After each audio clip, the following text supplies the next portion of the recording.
ठंड में 5 जुगाड़ू बहू का ऊन घर और रसोई। अध्याय 1। ठंड की पहली ठिठुरन।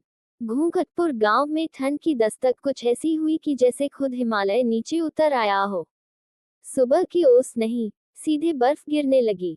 छतों पर बर्फ, खेतों में बर्फ, और लोगों के चेहरों पर चिंता की रेखाएं। चौधरी हरिराम सुबह रजाई में ही मुंह छुपाए बोले, हे भगवान, इस बार तो कलेजे तक ठंड घुस गई है। ऐसे कैसे चलेगा। सुमित्रा देवी रजाई से सिर निकालते हुए बोली, अब तो बहुएं ही कुछ कर सकती हैं, नहीं तो ये घर तो बर्फ का गोदाम बन जाएगा।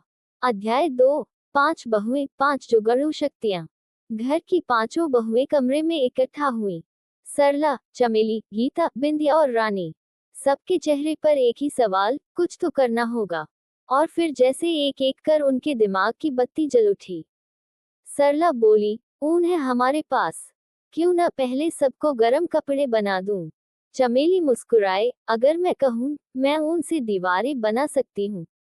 गीता खुश हो गई, वाह, तो फिर मैं रसोई को गर्म रखने की जुगाड़ लगाऊंगी। बिंदिया बोली, और घर को इतना सुंदर बनाऊंगी कि लोग देखने आए। छोटी रानी चहक उठी, बच्चों को ठंड से बचाने की जिम्मेदारी मेरी। सब एक साथ हंस पड़ी, चलो बहनों, इस बार सर्दी हारेगी और हम जीतेंगी। अध्याय 3। सरला की ऊन की सेना। सरला सुबह 4 बजे उठ गई। उफ, कैसी ठंडी हवा थी। पर उसने 2 स्वेटर बुन लिए, दोपहर तक 4, और हफ्ते भर में पूरे परिवार के लिए ऊनी स्वेटर, मफलर, टोपी, दस्ताने, सब कुछ। हरिराम जी बोले, बाप रे, ये तो ऊन की फैक्ट्री है। सरला हंसते हुए बोली, अब देखिए बाबूजी, कोई कांपेगा नहीं, सिर्फ चमकेगा। बच्चों ने ऊनी मोजे पहनकर नाच नाच कर घर सर पर उठा लिया, हम नहीं कांपेंगे, हम नहीं कांपेंगे। अध्याय 4। चमेली का ऊन महल। अब आई बारी चमेली की। वो एक सीढ़ी लेकर छत पर चढ़ी।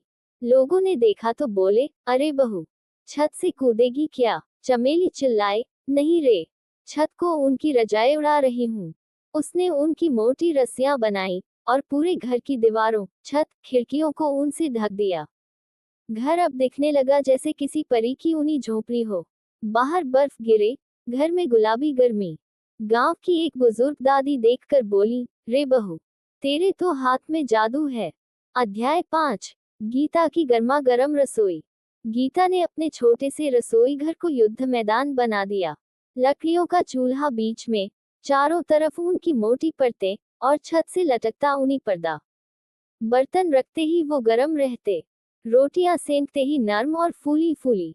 लड्डू बनाए तो ऐसे कि मुंह में जाते ही पिघल जाएं। हरिराम जी बोले, बेटी, तेरे हाथ का खाना खाकर तो ठंड भी भाग जाए। गीता हंसते हुए बोली, तो फिर 2 गरम गरम पूरियां और खा लीजिए बाबूजी। अध्याय 6। बिंदिया का ऊन देखो धमाका। बिंदिया ने ऊन से गलीचे बुन दिए, दीवारों पर लटकते झूले बना दिए, और मंदिर में ऊन के फूल।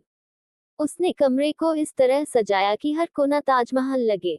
और सबने कहा, बिंदिया, तू सच्ची डिजाइनर है। बिंदिया शर्मा गई, अरे नहीं, बस ऊन से प्यार करती हूँ। उसने पूरे गांव को दिखाया, गरीबी में भी सौंदर्य छुपा होता है, बस नजर चाहिए। अध्याय 7। रानी की बच्चों वाली जादू की झोपड़ी। छोटी रानी के लिए बच्चे ही सब कुछ थे। वो जानती थी कि ठंड में बच्चे बाहर नहीं जा सकते, तो उसने उनकी झोपड़ी बना दी, नन्ही सी, प्यारी सी, गरम सी। बच्चों के लिए उनके खिलौने बनाए, ऊनी गेंद, ऊनी गुड़िया, ऊनी सांप सीढ़ी। अब बच्चे मस्ती में थे, आंटी रानी सबसे बेस्ट।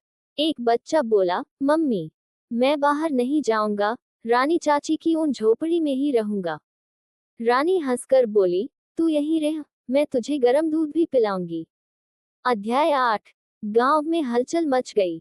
एक दिन सरपंच आए और बोले, ये क्या है, पूरे गांव में सर्दी है, और चौधरी का घर जैसे गर्मी की रजाई हो गया है। जब उन्होंने अंदर जाकर देखा तो दंग रह गए। इतना सुंदर, इतना गर्म, इतना सजीला घर, वो भी उनसे। गांव के लोग आने लगे देखने, हमें भी सिखाओ बहुओं। हरिराम बोले, अब तो ये बहुएं गांव की गुरु बन गई हैं। अध्याय 9। पंचायत का इनाम और मां की आंखों में आंसू। पंचायत ने सभा बुलाई। गांव की सारी औरतें आईं। बच्चों ने कविता सुनाई। ऊन की बहुएं, जुगाड़ू रानियां, इनसे सीखो सबकी कहानियां। पंचायत ने पांचों को जुगाड़ की देवी का सम्मान दिया। हरिराम जी गर्व से बोले, मुझे नहीं पता भगवान कैसे दिखते हैं, लेकिन मेरी बहुएं मेरे लिए फरिश्ते हैं। सुमित्रा देवी की आंखें नम थीं, लेकिन मुस्कान दिल तक फैली थी। अध्याय 10। जब घर बना मिसाल। अब चौधरी का घर गांव का प्रशिक्षण केंद्र बन गया। बहुएं सिखाती ऊन से कैसे करे जुगाड़, सर्दी में कैसे बनाए घर को गर्म, कैसे सहेजे संसाधन। सरला बोली, कपड़ा बुनो, सर्दी भगाओ। चमेली हंसी, घर को ऊन पहना दो, ठंड डर जाएगी। गीता मुस्कुराई, गरम खाना और गरम दिल, यही असली जुगाड़ है। बिंदिया बोली, रंगीन घर, रंगीन जीवन। रानी चहकी, और बच्चों की हंसी हो तो ठंड खुद दूर भागे। अंतिम संदेश, संसाधन की कमी नहीं होती, सोच की कमी होती है। अगर बहुएं ठान लें, तो रजाई की गर्मी, घर की सजावट, रसोई की खुशबू और बच्चों की मुस्कान सब एक साथ मिल सकती है। जुगाड़ कोई चीज नहीं, वो एक सोच है। और इस सोच की असली मालकिन है पांचों जुगड़ू बहुएं।